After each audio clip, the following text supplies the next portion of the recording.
நாங்க தங்கச்சி இத்தனை பேர் இருக்கிறோம், தங்கச்சியா மட்டும் இல்ல வேணும்னா பொண்டாட்டியா இருந்திருப்போம். ஏமா பொண்டாட்டியா இருக்கிறதுக்கா நாங்க இத்தனை காலம் போராடி நமக்கு முன்னாடி அத்தனை பேர் செத்து போனோம், எங்க அண்ணனுக்கு இத்தனை பேர் இருக்கிறோம் அப்படின்னு சொல்றாங்க. ஆனா உங்க அண்ணனோட 25 வருடங்கள் வாழ்ந்த அந்த பொண்ணு சொல்லுது, எனக்கே அவனை பிடிக்கலடா, இவனுக்கு அத்தோட சொல்லுங்கடான்னு இந்த பொண்ணு வந்து கேக்குது. அப்ப யோசிக்கணுமா வேணாமா? சூத்திர பயலுகளா அப்படின்னா என்னன்னா தேவடி அம்மாவன்களா அப்படின்னு இங்க இருக்கக்கூடிய நம்மளோட மக்களை அடிக்க விடாம வேலைக்கு போக விடாம வைக்கும் போதெல்லாம் இங்க பெரியார்னு ஒரு தாத்தா, டேய் உன்னை இப்படி சொல்றானே அசிங்கமா இல்லையா, உங்க அம்மாவை தாசின்னு சொல்றானே உனக்கு வெக்கமா இல்லையா அப்படின்னு சொல்லி நம்மள விரட்டி விரட்டி போராடி படிக்க வச்சாரு. அதை கெடுக்கிறதுக்கு இவன் எப்படிப்பட்ட பெண்களை எப்படி மாத்தி இருக்கிறான்னா, அண்ணனுக்கு தங்கச்சி நாங்க இத்தனை பேர் இருக்கிறோம், அவருக்கு முடிஞ்சா பொண்டாட்டியா கூட ஆகிக்கிறோம். இந்த விசில் சாரோட வீட்டுல இருக்கிற இல்லத்தரசி அம்மா கேக்குது, எனக்கும் அதுல உரிமை இருக்குதானே, என்ன வீட்டுக்குள்ள விடு அப்படின்னு தான் இப்ப அந்த அம்மா சண்டை போட்டுட்டு இருக்குது. அப்போ பெண்கள் சொத்துரிமை வாங்கிட்டாங்க, இப்ப ஏன் பொண்டாட்டியே இப்படி வந்து சொத்துல பங்கு கேக்குது, ஐயோ அப்படின்னு தலையில கைய வச்சு அழுக முடியாம வெளியே வந்து, நீங்க ஏன் பக்கத்து வீட்டுக்காரன் உடனே எடுத்து உங்களுக்கு ஸ்வீட் செய்றீங்க அப்படின்னு டயலாக் அடிச்சுட்டு ஒப்பாரி வச்சுட்டு இருக்காரு நம்ம விசில். கலைஞர் பேர்ல திட்டம் கொண்டு வந்தா அவருக்கு வயிறு எரியுது, அழுக முட்டிக்கிட்டு வருது, என்ன செய்யறதுன்னு தெரியாம ஸ்டேஜ்ல வந்து நேத்து நைட்டு புசி ஆனந்த் கொடுத்த ஸ்வீட் ஞாபகம் வந்து நெய் எடுத்து ஸ்வீட் ஊத்துறீங்களே அப்படின்னு அழுது வச்சுட்டு போயிருக்கிறார். அப்போ நம்ம ஞாபகம் வச்சுக்கணும் எதுக்கு இந்த விசில் என்ன இந்த பொழப்பு பொழைக்கிறாருன்னு. ஈக்குவாலிட்டின்னு இப்ப இந்த விசில் கட்சி தலைவர் எப்பப்பா ஏன்னா அவர் சொல்றாரு, ஆண் சிஎம் யாரு பெண் சிஎம் யாரு அப்படின்னு பேசுறாங்க. நம்ம பெண் சிஎம் வேண்டாம்லாம் சொல்லல, ஆனா இந்த பெண் சிஎம் வேண்டாம் அப்படின்னு தான் சொல்றோம். நீங்க கொஞ்ச நாள் பனையூர் பண்ணையாரே ஜாலியா ரெஸ்ட் எடுங்க, நாங்க இந்த டெல்லி கூட இருக்கிற பிரச்சனையெல்லாம் தீர்த்துட்டு அப்புறமா உங்க காமெடியை பார்த்து சிரிக்கிறதுக்கு வரும். ஏன் வந்து இப்போ நீங்க விஜய் பேசுறீங்க, சீமான் நாயை பேசுறீங்க, இவங்களெல்லாம் சொல்றீங்களே இவங்க எல்லாம் பிஜேபியோட கைக்கூலி அப்படின்னா, திருப்பரங்குன்றம் இஷ்யூல அவ்வளவு சிக்கல் வந்துச்சு, ஒரு பயலாவது வாய திறந்தானா? பில்கிஸ் பானுன்னு ஒரு பொண்ணு அவங்க பிரெக்னண்டா இருக்கிறாங்கன்னு தெரிஞ்சு அவங்க வயிற்றுக்குள்ள கைய விட்டு கருவை எடுத்து கீழே போட்டு கொண்ட அந்த கவர்மெண்ட் இங்க முகமூடிய மாட்டி விஜய் எடப்பாடி இந்த சீமான் சீகாலி நாய் இதுங்களெல்லாம் அனுப்பி விட்டுருக்காங்க. அதனாலதான் சொல்றேன், ஆண்களை விட பெண்கள் உஷாரா இருங்க, மீண்டும் இந்த திராவிட மாடல் ஆட்சியை ஜெயிக்க வைங்க. தந்தை பெரியார் வாழ்க, அம்பேத்கர் வாழ்க, மார்க்ஸ் வாழ்க, தலைவர் திருமாவளவன் வாழ்க. இன்றைக்கு இங்கு வந்திருக்கிற தோழர்களுக்கும் பொதுமக்களுக்கும் வணக்கம். தொடரட்டும் தமிழ்நாட்டில் சாதனைகள், திமுக ஆட்சியை உறுதி செய்வோம், மதவெறி கூட்டணியை விரட்டி அடிப்போம் அப்படின்ற தலைப்புல இந்த கூட்டம் நடந்துட்டு இருக்கு. இப்போ இதுல இருக்கக்கூடிய அந்த மதவெறி கூட்டணி அப்படின்னு சொல்றது வந்து வெறுமனே பாஜகவை மட்டும் கிடையாது. பாஜகவுடைய முகமூடியை வெவ்வேறு முகமூடி அணிஞ்சுக்கிட்டு இங்கே நம்ம கூட சுத்திக்கிட்டு இருக்கிற இந்த தாவேகா, அப்புறம் வந்து நமக்கு நல்லா தெரிஞ்ச நம்ம சீமான் அண்ணன், அப்புறம் எப்போதுமே கீழே தவழ்ந்து தவழ்ந்து பழகிய தவளப்பாடி அண்ணன், இவங்க எல்லாரும் பாஜகவுடைய முகமூடிகள் தான் அப்படின்றதையும் நம்ம புரிஞ்சுக்கணும்.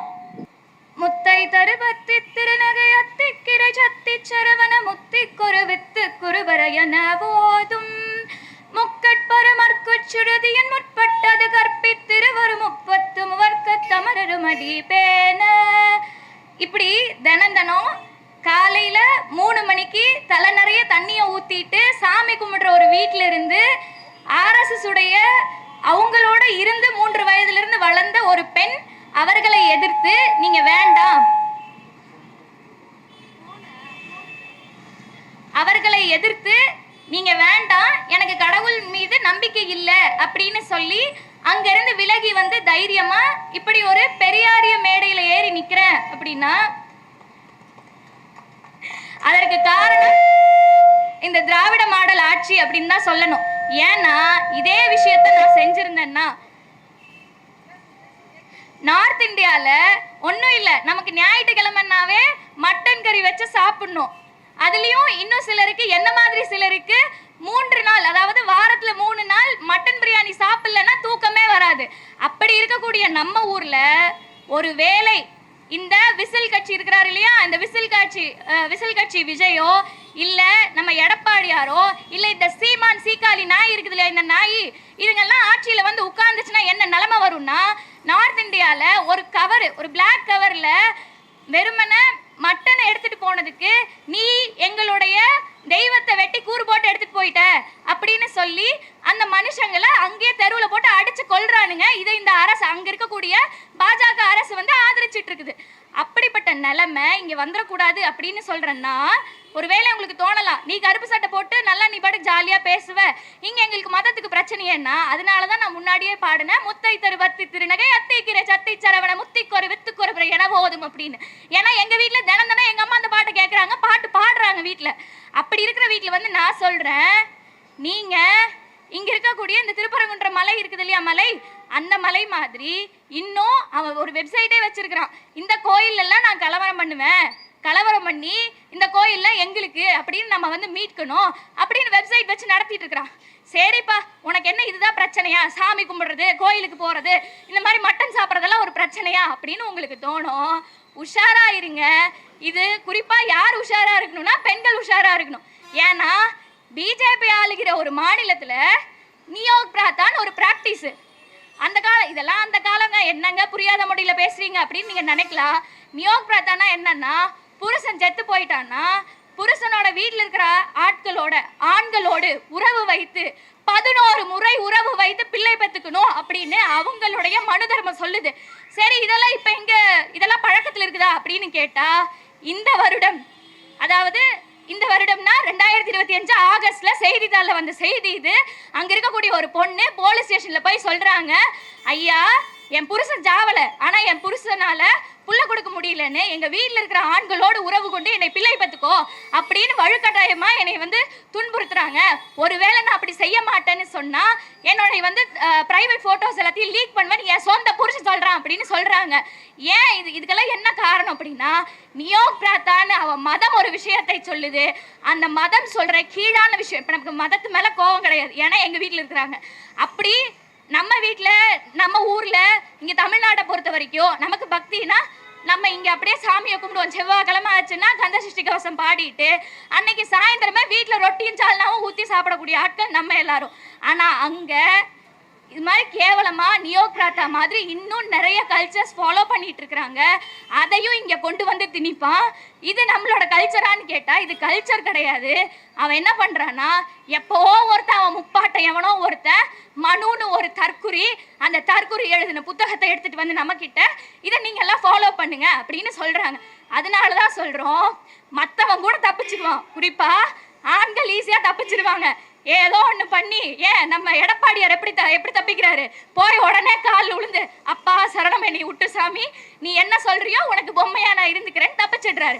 ஆனா பெண்களாகிய நமக்கு இவனுங்க இந்த மாதிரி அங்க இப்போ நடந்துகிட்டு இருக்கிற கேவலமான விஷயங்களை இங்க கொண்டு வந்து இம்ப்ளிமெண்ட் பண்ணுவான்.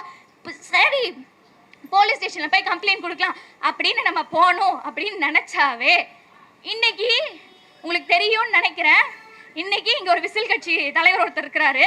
அந்த தலைவர் வீட்லயே ரொம்ப நாளா அவங்கள வீட்டுக்குள்ளே சிறை வச்சிருக்கிறார்.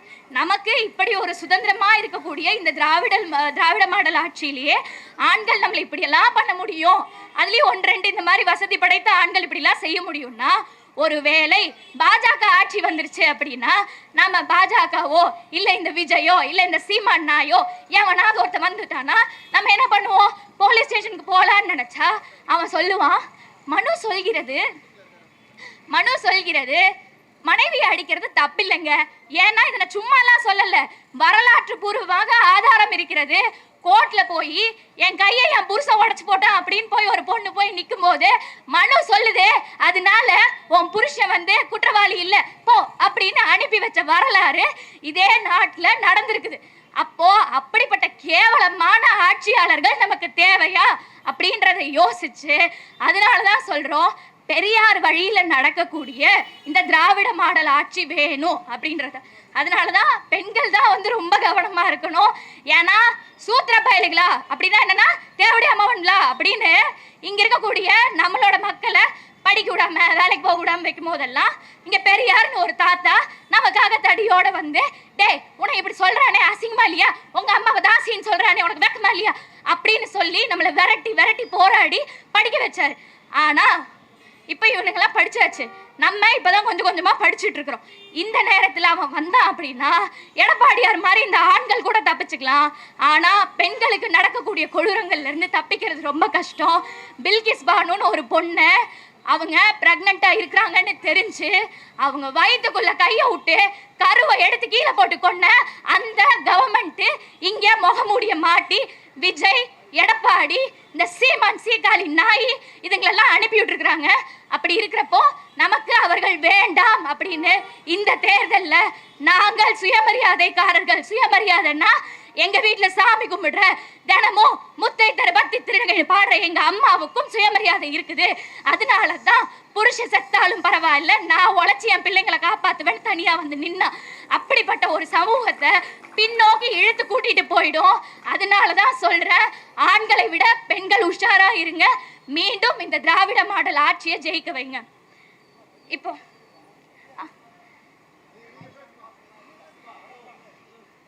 அடுத்து இன்னொன்று என்ன அப்படின்னா, ஒரு பண்ணையார், நான் ஏன் இதை சொல்கிறேன்னா ஸ்கீம் ஏன் திமுக வேணும் அப்படின்னு சொல்கிறதுக்காக சேர்த்து தான் சொல்கிறேன். ஒரு பண்ணையார் என்ன பண்ணுறாருன்னா, இந்த மாதிரி ஒரு கூட்டம் போடுறாரு. ஒரு 41 உசுர் செத்து போச்சு. அதுவும் எப்படின்னா பச்சை குழந்தைங்களாம் செத்து போச்சு. அந்த நேரத்தில் அங்கே போய் நேரடியாக பார்த்து நமக்கே பதறுது. நான்லாம் அந்த ஃபோனில் அன்பில் மகேஷ் அண்ணா அழுகிறாரு, இவனுங்களை உட்காந்து நடிப்புன்னு சொல்லி சிரிச்சுக்கிட்டு இருந்தானுங்க.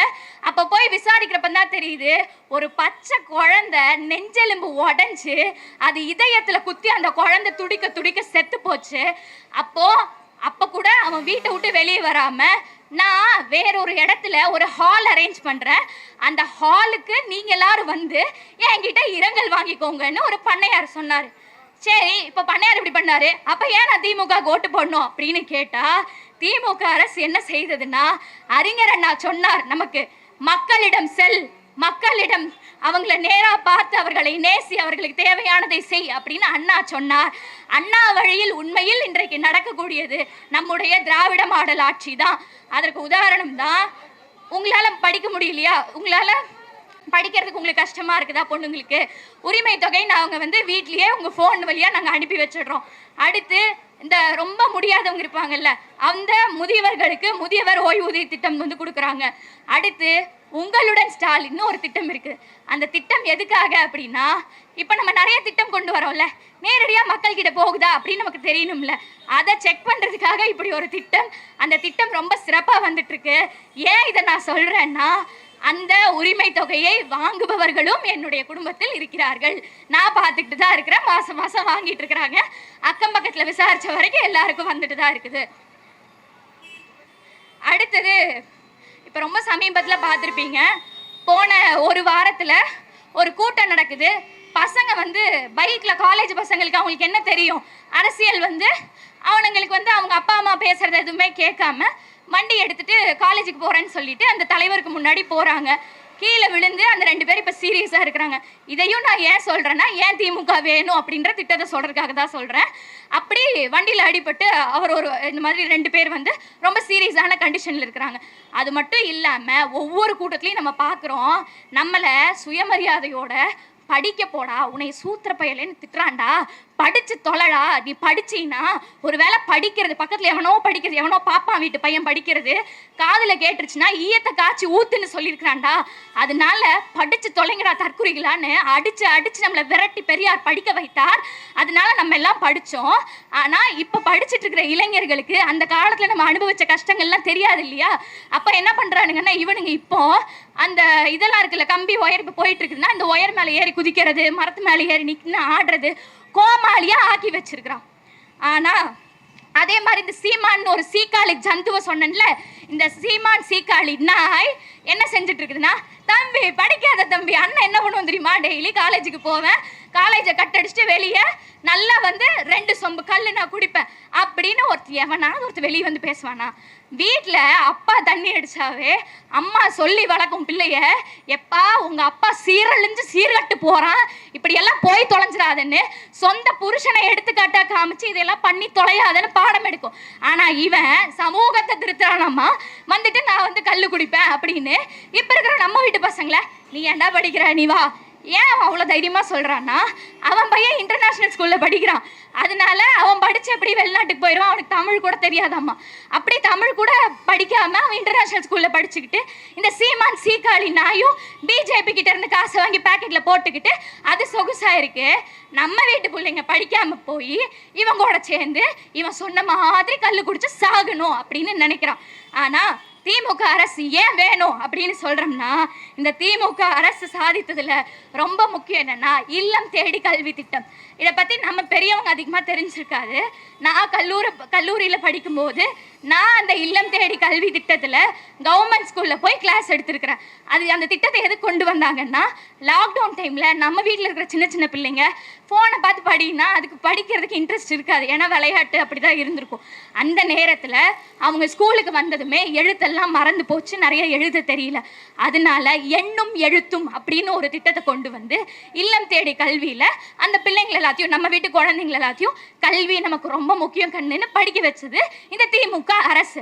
ஆனால் பாருங்க, இன்னைக்கு சொந்த இல்லத்துல இல்லத்தரசி அப்படின்னு சொல்லக்கூடிய மனைவிக்கு இடம் இல்லைன்னு துரத்துற இந்த விசில் கட்சி தலைவர் என்ன சொல்றாருன்னா, இந்த அரசு வந்து ஒன்றும் பண்ணலை அப்படின்னு சொல்றாரு. அப்போ இந்த மாதிரியான தற்கொலைகள் நம்ம கிட்ட வந்து கேட்கும் போது நம்ம சொல்லணும், இல்லம் தேடி கல்வி திட்டம்னு ஒரு திட்டத்தை கொண்டு வந்து என் வீட்டை சின்ன சின்ன குழந்தைங்களை படிக்க வச்ச அரசை பார்த்து கேள்வி கேட்குறியே, இதை கேட்கறதுக்கு இல்லத்துல இடம் இல்லைன்னு பொண்டாட்டிய துரத்துன உனக்கு யோகிதை இருக்குதா அப்படின்னு கேட்கணும். சரிங்களா? அடுத்தது வந்து இன்னொரு ரொம்ப முக்கியமான திட்டம். இப்போ நீங்கள் சென்னையிலேயே வளர்ந்தவங்களுக்கு அது தெரிஞ்சிருக்க வாய்ப்பில்லை. ஊர் புறம் இருக்கக்கூடிய கல்லூரியில் படிச்சிருக்கிறவங்களுக்கு கண்டிப்பாக தெரியும். காலேஜ் சேர்க்கணும் இல்லை ஸ்கூலே வந்து ஒரு 12ஆம் கிளாஸ்லாம் படிக்கணும் அப்படின்னா எங்கள் ஊர்லாம் தென்காசியில் நான் வந்து ஈரோட்டில் ஒரு காலேஜுக்குள்ளே போகும்போது என் வயசில் படித்த பிள்ளைங்களுக்கு கல்யாணம் நடந்துச்சு. அந்த நேரத்தில் அரசு வந்து ஒரு திட்டம் தீட்டுது. என்னென்னா, இப்போ பெற்றவங்களுக்கு என்ன கவலை, இவனை படிக்க வச்சா எனக்கு என்ன காசாக கிடைக்க போகுது, எவ்வளவு செலவு இருக்குது என்னால் பார்க்க முடியுமா அப்படின்னு நினைக்கும் போது, அப்பா நான் இருக்கிறேன், நீ தைரியமாக படிக்கன்னு, வெளியூருக்கு போனால் உனக்கு பாக்கெட் மணி இல்லைன்னு கவலைப்படாத, சாப்பிட்றதுக்கு காசு இல்லைன்னு கவலைப்படாத அப்படின்னு சொல்லி பெண் குழந்தைங்களுக்கு புதுமை பெண் திட்டம்னு ஒன்றை கொண்டு வந்தார். இன்றைக்கு அந்த திட்டத்தில் நிறைய பெண்கள் பயனடைஞ்சிட்டு இருக்கிறாங்க. அப்போ ஆம்பளை பிள்ளைங்க நாங்கள் படிக்க வேண்டாமா அப்படின்னு கேட்கக்கூடிய நம்ம வீட்டு பிள்ளைங்களுக்கு அவங்க வந்து இன்னொரு திட்டத்தையும் வந்து தமிழ் புதல்வன் திட்டம் அப்படின்னு ஒரு திட்டத்தை வந்து கொண்டு வந்து சேர்த்துருக்குறாங்க. ஆனால் பாருங்க, கஷ்டப்பட்டு நம்ம தாத்தா பெரியாரும் அறிஞர் அண்ணாவும் அப்புறம் நம்ம எல்லாருக்கும் தெரிஞ்ச பாவேந்தர் அவர்கள் வந்து ஒரு பாட்டை எழுதியிருக்கிறாரு. தலைவாரி பூச்சூடி உன்னை பாடசாலைக்கு போய் என்று சொன்னால் உன் அன்னை சிலை போல ஏன் இங்கு நின்றாய், நீ சிந்தாத கண்ணீரை ஏன் சிந்துகின்றாய், விலை போட்டு வாங்கவா முடியும், கல்வி வேலை தோறும் கற்று வருவதால் முடியும் அப்படின்னு பாவேந்தர் அன்னைக்கே பாடி வச்சாரு. ஏன்னா ஒன்னே இந்த எடப்பாடி மாதிரி கல்விக்கு நீட்டுக்கு ஒன்றிய அரசு கிட்ட கையேந்து விடுவாருன்னு அன்னைக்கே அவருக்கு தெரிஞ்சிருக்குது. இன்னொன்று, நீ கவலைப்படாத கண்ணு, கல்வி உனக்கு முக்கியம், காசு அப்புறமா சம்பாதிச்சுக்கலாம் அப்படின்னு நமக்கு பாவேந்தர் பாடி வச்சுட்டு போனார். ஆனால் இன்னைக்கு பாருங்க, நம்ம கஷ்டப்பட்டு படிக்க வச்சு நம்ம பிள்ளைங்கள முன்னேற்றம் அடைச்சு அந்த பிள்ளைங்களை, ஏன்னா அவன் சொல்லி வச்சிருக்கிறான், இந்த மனுஸ்மிருதியில் சொல்லி வச்சிருக்கிறான், இந்த பொம்பளைங்க எல்லாருக்குமே வேசித்தன்மையுடையவர்கள்னு சொல்லியிருக்கிறான். இதை நம்மளால ஏற்றுக்க முடியாது சாமி, ஏன்னா நாங்கள் எல்லாரும் சுயமரியாதைக்காரர்கள். தமிழ்நாட்டில் தின கோயிலுக்கு போகிறவங்க எல்லாருமே இங்கே சுயமரியாதைக்காரர்கள். தாசின்னு எவனாவது என்னை சொன்னால் செருப்படுத்த அடிப்பேன், நான் சுயமரியாதைக்காரின்னு எங்களால் பேச முடியுது. அப்படின்னா எங்களுக்கு கிடைச்சிருக்கிற கல்வி, நாளைக்கு வீட்டில இருந்து புருஷன் வெளியே போ அப்படின்னு சொன்னால் கூட என் கையில் நான் சம்பாதிக்கிறேன், என்னால் என் வாழ்க்கையை பார்த்துக்க முடியும்னு ஒரு தைரியம் ஒன்று இருக்குது இல்லை? அதுக்கு காரணம் அந்த படிப்பு. ஆனா அந்த பிள்ளைங்களை படிக்க விடாம இவனுங்க என்ன பண்ணிட்டு இருக்கிறானுங்கன்னா, எங்க அண்ணனுக்கு நாங்க தங்கச்சி இத்தனை பேர் இருக்கிறோம், தங்கச்சியா மட்டும் இல்ல வேணும்னா பொண்டாட்டியா இருந்திருப்போம். ஏமா பொண்டாட்டியா இருக்கிறதுக்காக நாங்க இத்தனை காலம் போராடி நமக்கு முன்னாடி அத்தனை பேர் செத்து போனோம். அதுவும் நம்ம எல்லாம் என்னைக்குமே ஞாபகத்தில் வச்சுக்க வேண்டியது என்னன்னா, ஒரு கிழமை இவங்க இன்னைக்கு சொல்றாங்க அந்த ஆளுக்கு சொத்து இருந்துச்சு. ஆமா சொத்து இருந்துச்சு, அத்தனை சொத்தையும் வச்சுக்கிட்டு உன்னை மாதிரி பண்ணையார்த்தனம் பண்ணிட்டு கால் மேல கால் போட்டுட்டு உனக்கு இரங்கல் வேணுமா என் வீட்டுக்கு வந்து வாங்கிக்கோ, உனக்கு நீ போராடுறியா எங்க வீட்டுல வந்து என்கிட்ட ஆதரவு வாங்கிக்கோன்னு சொல்லல. 95 வயசு வரைக்கும் 93 வயசு வரைக்கும் மூத்திர சட்டியை கையில சுமந்துக்கிட்டு படிச்சு தொலைங்கடா, படிச்சு முன்னேறி வாங்கடா, உன்னை தாசி மகன் திட்டுறான் வெக்கமா இல்லையான்னு கேட்டு உணர்ச்சியூட்டி இன்னைக்கு நம்ம முன்னாடி வந்து நிக்கிறோம்னா அதை கெடுக்கிறதுக்கு இவன் எப்படிப்பட்ட பெண்களை எப்படி மாத்திருக்கிறான்னா, அண்ணனுக்கு தங்கச்சி நாங்க இத்தனை பேர் இருக்கிறோம், ஒருவேளை நாங்க அவருக்கு முடிஞ்சா பொண்டாட்டியா கூட ஆகிக்கிறோம் அப்படின்னு பேச வச்சிருக்கிறான்னா, ஒரு வேளை அவன் கட்சி ஆரம்பிச்சு இன்னும் எந்த அரசாங்க பொறுப்புலையும் இல்லை. அரசாங்க பொறுப்புக்கு வந்தா நம்ம வீட்டு பெண்களோட நிலைமை, நம்ம வீட்டு குழந்தையோட நிலைமை, நம்ம தங்கச்சியோட நிலைமை, நம்ம பொண்டாட்டியோட நிலைமை என்னன்னு யோசிக்கணும் ஆண்கள். அதே மாதிரி பெண்கள் இந்த மாதிரி கவர்ச்சியா இன்னைக்கு வெளியே ஆடிட்டு இருக்கிறான். யோசிச்சு பாருங்க. இந்த பொண்ணுங்க வெளியே வந்து சொல்றாங்க, எங்க அண்ணனுக்கு இத்தனை பேர் இருக்கிறோம் அப்படின்னு சொல்றாங்க. ஆனா உங்க அண்ணனோட 25 வருடங்கள் வாழ்ந்த அந்த பொண்ணு சொல்லுது, எனக்கே அவனை பிடிக்கலடா, இவனுக்கு அத்தோட சொல்லுங்கடான்னு இந்த பொண்ணு வந்து கேக்குது. அப்ப யோசிக்கணுமா வேணாமா?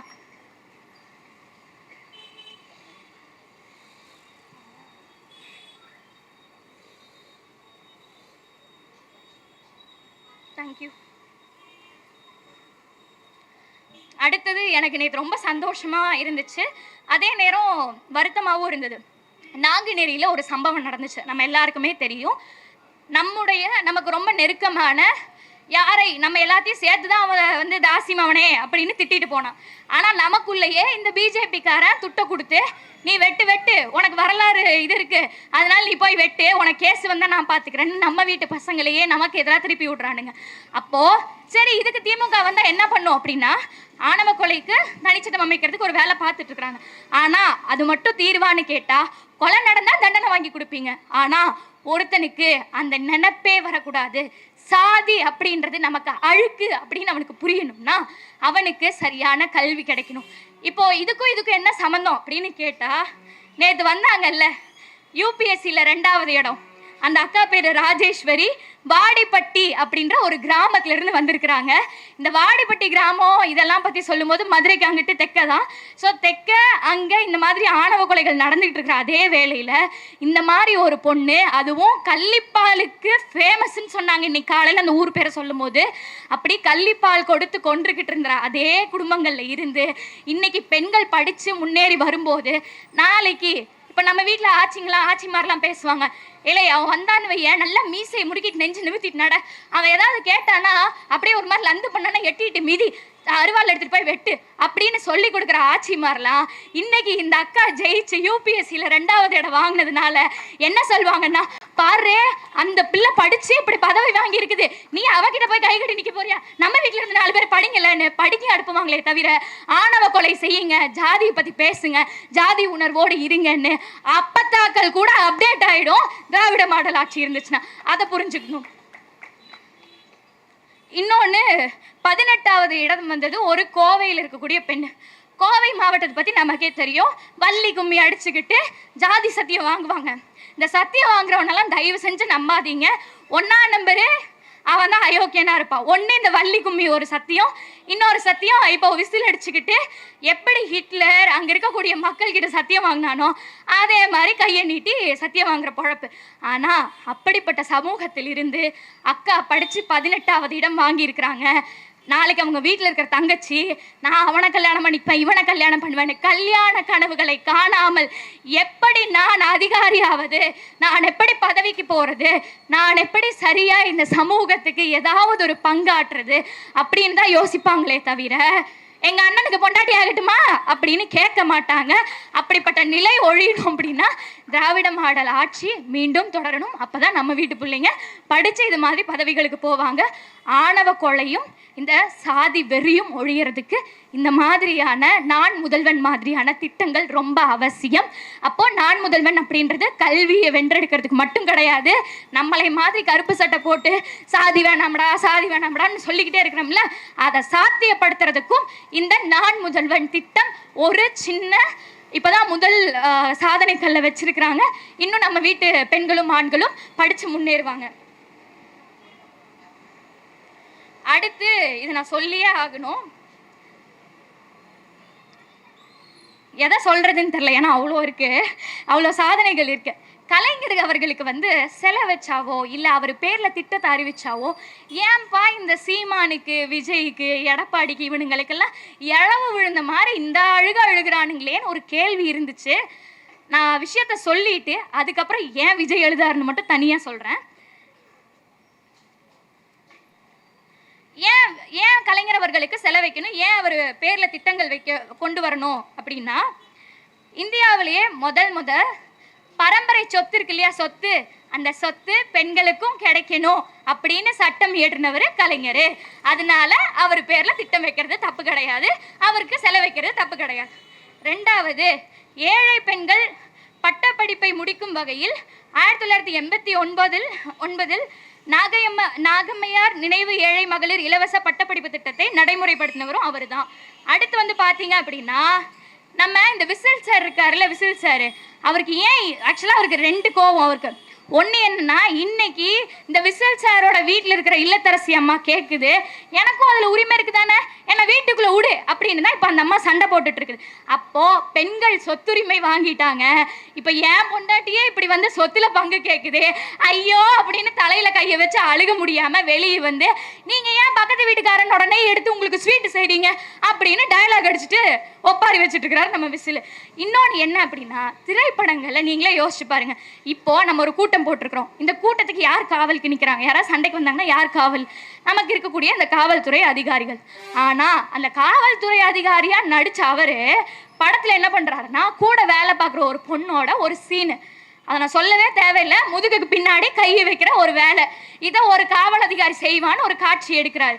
இப்போ இவருக்கு என்ன கவலைன்னா, நம்ம இந்த கன்றாவியெல்லாம் சீனா எடுத்து வச்சுட்டோம், ஆனால் இந்த கலைஞர் பாருங்க 1973 இந்தியாவில் முதல் முறையில் காவல்துறையில் பெண்களை பணி நியமனம் செய்தார் அப்படின்றத அண்ணனுக்கு யாரோ காதில் ஓதிட்டாங்க. ஐயையோ, ஒன்று நம்ம சினிமாவில் போலீஸாக நம்ம கூட வேலை பார்க்குற பொண்ணு மேலே இப்படி கை வைக்கிற மாதிரி, ஒரு போலீஸ் ஆஃபீஸரோட நடத்தை இதுதான்னு சொல்கிற மாதிரி இப்படி கேவலமாக ஒரு சீனை வச்சிட்டமே, எவனாவது கண்டுபிடிச்சி காரி துப்புறதுக்கு முன்னாடி கலைஞர்ன்ற பேரையே இவனுங்க மனசுலேருந்து எடுத்துடணும் அப்படின்னு சதி வேலை பார்க்குறாரு. இன்னொன்று, இன்னைக்கு அவங்க பொண்டாட்டியே ஒரு பிரச்சனைன்னா போலீஸ்கிட்ட போய் நிற்கிறாங்க, நம்மளாம் லாடம் கட்டிடுவாங்க, அதுலேயும் ஆண் போலீஸ் அடித்தா பரவாயில்ல, வேணும்னே இவங்க மகளிர் காவல்துறைக்கு போனாங்கன்னா நம்ம நிலைமை அவ்வளோதான்னு தலையை வச்சு ஒப்பாரி வச்சுக்கிட்டு இவங்க பேரை சொன்னால், கலைஞர் பேரில் திட்டம் கொண்டு வந்தால் அவருக்கு வயிறு எரியுது, அழுக முட்டிக்கிட்டு வருது, என்ன செய்யறதுன்னு தெரியாமல் ஸ்டேஜில் நேற்று நைட்டு புசி ஆனந்த் கொடுத்த ஸ்வீட்டு ஞாபகம் நெய் எடுத்து ஸ்வீட்டு ஊற்றுறீங்களே அப்படின்னு அழுது வச்சுட்டு போயிருக்கிறார். அப்போது நம்ம ஞாபகம் வச்சுக்கணும், எதுக்கு இந்த விசில் என்ன இந்த பொழப்பு பிழைக்கிறாருன்னு. சரி, அப்போ ஏன் சீமான் எடப்பாடிலாம் அழுகிறாங்க அப்படின்னு கேட்டால், எடப்பாடியார் உங்களுக்கே தெரியும், அவங்க வீட்டு ஊர் பக்கம் இருக்கக்கூடிய சாதிய கட்டமைப்புகளில் பெண்களுக்கு சொத்து கொடுக்கறதுனா அவனுங்களுக்கு வயிறு எரிஞ்சு புகையே வந்துடும். அப்படி இருக்கிற சமூகம்ன்றத கலைஞரை பார்த்தா 2 அடி பேக்கு. இன்னொன்று, சீமான் அண்ணன் நிலமை தான் நமக்கே தெரியுமே, போலீஸ் ஸ்டேஷனில் போய் படாத பாடுபட்டாச்சு, கோர்ட்டில் போய் மண்டியிடாத மானம் அப்படின்னு பேசிக்கிட்டு இருந்தவர் ஒரேடியாக படிஞ்சு எம்மா தாயே என்னை விட்டுருமா அப்படின்னு மனைவிக்கிட்டேயே, இங்கே ப்ரெஸ் மீட்டில் அந்த கிளிப்பார், சொந்த மனைவி அவ்வளோ அசிங்கமாக பேசுவார், ஆனால் அவங்கக்கிட்டேயே போய் நீதிமன்றத்தில் மன்னிப்பு கேட்டுட்டு வந்தார். இப்போ அவருக்கு என்ன பிரச்சனைனா, 2 விஷயம், அந்த அம்மாவுக்கு ஜீவனாம்சம் கேட்டால் நம்ம ஜீவனாம்சம் கொடுக்கணும், இதுக்கெல்லாம் மூல காரணம் யாருன்னா இந்த கலைஞர். இந்த ஆளை ஒழிச்சா சரி, இவனுக்கு மனசுலேருந்து இந்த ஆள் பேரை தூக்கணும்னு செய்யக்கூடாதா, பேசக்கூடாத அவ்வளவு கேவலமான விஷயங்களை பேசுகிறாங்க. ஆனால் நம்ம வீட்டு பிள்ளைங்க, அதுவும் முக்கியமாக பெண் குழந்தைங்களுக்கு சொல்லணும், உனக்கு சொத்து வாங்கி கொடுத்த தாத்தாடி அவரை நீ தப்பாக பேசக்கூடாது. அது மட்டும் இல்லாமல், இது நான் வாசித்ததுனால சொல்கிறேன், கலைஞரோட எழுத்தும் அண்ணாவின் எழுத்தும் இன்றைக்கு இருக்கக்கூடிய எழுத்தாளர்களுக்கே வரவில்லை அப்படின்றத உண்மை. அந்த தமிழ், இங்கே நான் தமிழன் அப்படின்னு அடிச்சுக்கிறவனுக்கு கூட அந்த தூய தமிழ் வரவில்லை.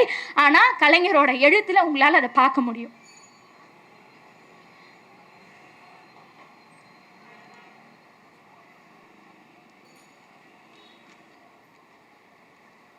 சரி, இதெல்லாம் இருக்கட்டும். இப்போ டெல்லிக்கும் நமக்கும் தான் பிரச்சனை அப்படின்னு முதல்வர் ஐயா பேசிட்டாங்க. ஆனால் இப்போ இதில் என்ன பிரச்சனை அப்படின்னா, நான் ஆரம்பத்திலேயே சொன்னேன், ஒன்று அவனோட மதவாத அரசியலையும் மனுநீதியையும் இங்கே கொண்டு நம்ம தலைவிதின்னு அவன் எழுதி போடுவான், வேண்டான்னு சொல்லிட்டேன்.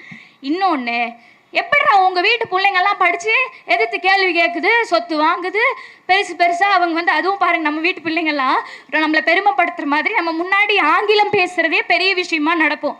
அவங்க வந்து சின்ன பிள்ளையா ஸ்கூலுக்கு போய், ஏன்னா நான் பார்த்துருக்குறேன், நான் ஸ்கூல் முடிச்சு அம்மாட்ட வந்து மை நேம் இஸ் அழகு துவாரிகா அப்படின்னு சொல்லும்போது எங்கள் அம்மா மூஞ்சி அப்படி பிரைட் ஆகும், என் பிள்ளை இங்கிலீஷ் பேசுது அப்படின்னு சொல்லிட்டு.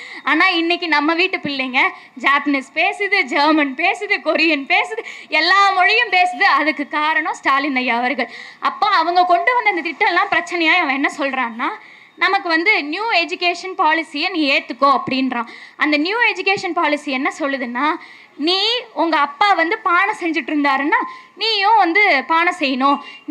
நீ கற்றுக்கிற மொழி இல்லாமல் கூடுதலாக நீ வந்து ஹிந்தியையும் கற்றுக்கணும் அப்படின்னு சொல்கிறாங்க. அறிஞர் அண்ணாட்ட ஒரு தடவை சொல்கிறாங்க, எப்பா ஹிந்தி தானே ஈஸி, 30 நாளில் கற்று போடலாம்ல, கற்றுக்கலாம்லப்பா அப்படின்னு சொல்லும்போது அறிஞர் அண்ணா சொல்கிறார், 30 நாளைக்கு மேலே படிக்கிறதுக்கு அதில் என்னடா இருக்குது அப்படின்னு ஒரு கேள்வி கேட்டார். உண்மை அதுதான். ஹிந்தி படித்தவனெல்லாம் அங்கிருந்து ஓடி வந்து இங்கே நம்மக்கிட்ட வேலை பார்த்துட்ருக்குறான். நம்ம இங்கிருந்து தமிழையும் அப்புறம் ஆங்கிலத்தையும் படிச்சுக்கிட்டு இன்றைக்கி வெளிநாடுகளில் போய் ஜெர்மன் அப்புறம் வந்து ஜாப்பனீஸு இன்னும் நிறைய மொழிகள் பேசுகிறாங்க. ரொம்ப அழகாக அவங்களோட சாதனைகளை சொல்கிறாங்க. அப்போது இதை தடுக்கிற டெல்லி அரசு கூட நம்ம போராடுற ஒரு அரசியல் தான், ஒரு தேர்தல் தான் இது அப்படின்றத நம்ம ஞாபகம் வச்சுக்கணும். அவனுக்கு நம்ம திருப்பி சொல்லணும், தமிழ்நாடு போராடும், தமிழ்நாடு வெல்லும் அப்படின்றத அவன் மனசில் பதிய வைக்கிறதுக்கு இது ரொம்ப முக்கியமான தேர்தல். இன்னொன்று ஈக்குவாலிட்டின்னு இப்போ இந்த விசில் கட்சி தலைவர் எப்பப்பா அதை டெய்லி எனக்கு சிரிக்கணும், உங்களுக்கு ஒரு மாதிரி அப்செட்டாக இருக்குதுன்னா அந்த வீடியோவை போட்டு உட்காந்து கொஞ்சம் இந்த அரசியல் லேசாக தெரிஞ்ச பசங்க யாராவது உட்காந்துருந்தாங்கன்னா எல்லாத்தையும் கூப்பிட்டு உட்கார வச்சிங்கன்னா நல்லா கேட்கப்பேன்னு சிரிக்கலாம் அண்ணனை பார்த்து. ஏன்னா அவர் சொல்கிறாரு எல்லா பதவியிலையும் இப்போ ஐபிஎஸ்னா லேடி ஐபிஎஸ் ஒன்று, அப்புறம் ஜென் ஐபிஎஸ் ஒன்று அப்படின்றாங்க. அவங்க கட்சிக்காரங்க கொஞ்சம் முன்னேறி போய் என்ன சொல்கிறாங்கன்னா, ஆண் சிஎம் யார், பெண் சிஎம் யாரு அப்படின்னு பேசுகிறாங்க. நம்ம பெண் சிஎம் வேண்டாம்லாம் சொல்லலை, ஆனால் இந்த பெண் சிஎம் வேண்டாம் அப்படின்னு தான் சொல்கிறோம். அது இல்லாமல் அரசியல் தெரியாத எந்த சிஎம்முமே எங்களுக்கு வேண்டாம். நீங்கள் கொஞ்ச நாள் பனையூர் பண்ணையாரே ஜாலியாக ரெஸ்ட் எடுங்க, நாங்கள் இந்த டெல்லி கூட இருக்கிற பிரச்சனையெல்லாம் தீர்த்துட்டு அப்புறமா உங்கள் காமெடியை பார்த்து சிரிக்கிறதுக்கு வரோம். இப்போ அவருக்கு வந்து நம்ம இன்னும் கிளியராக சொல்ல வேண்டியது என்னென்னா, ஈக்குவாலிட்டி, அவர் வந்து சமத்துவத்தை தான் இப்படி விதவிதமாக கிண்டி எடுத்துகிட்டு வராரு கேசரிய மாதிரி.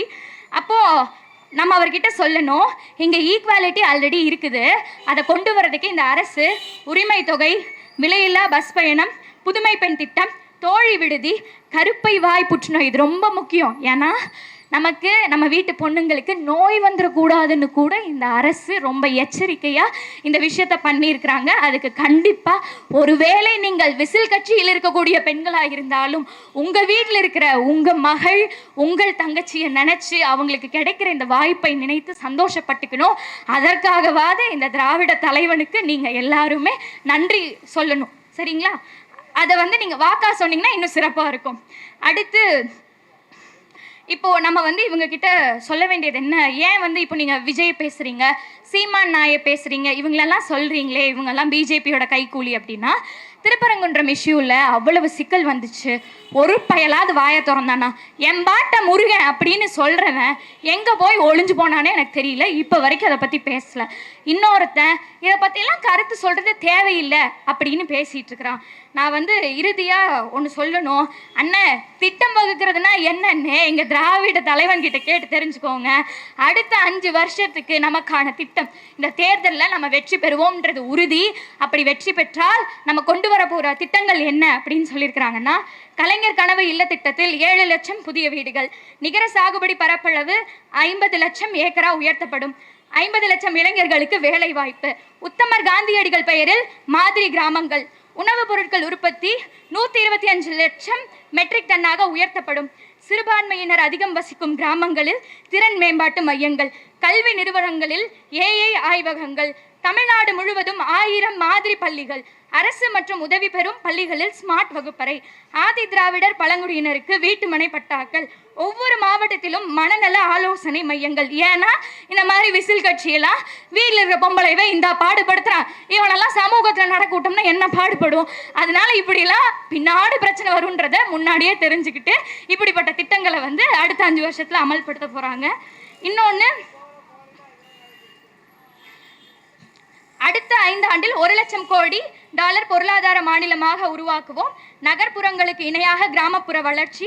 அம்பேத்கர் அயலக உயர்கல்வி திட்டம் விரிவுபடுத்தப்படும் அப்படின்றது இப்போ நான் வாசித்தது ரொம்ப கம்மியானது. இதை விட இன்னும் நிறைய பிளான்ஸ் அவங்க மொத்தமாக வச்சுருக்கிறாங்க. நேரம் இல்லாததுனால நான் இவ்வளவு தான் வாசிச்சிருக்கிறேன். நம்ம இந்த ஆதவ அர்ஜுனான்னு ஒருத்தர் இருக்கிறான்.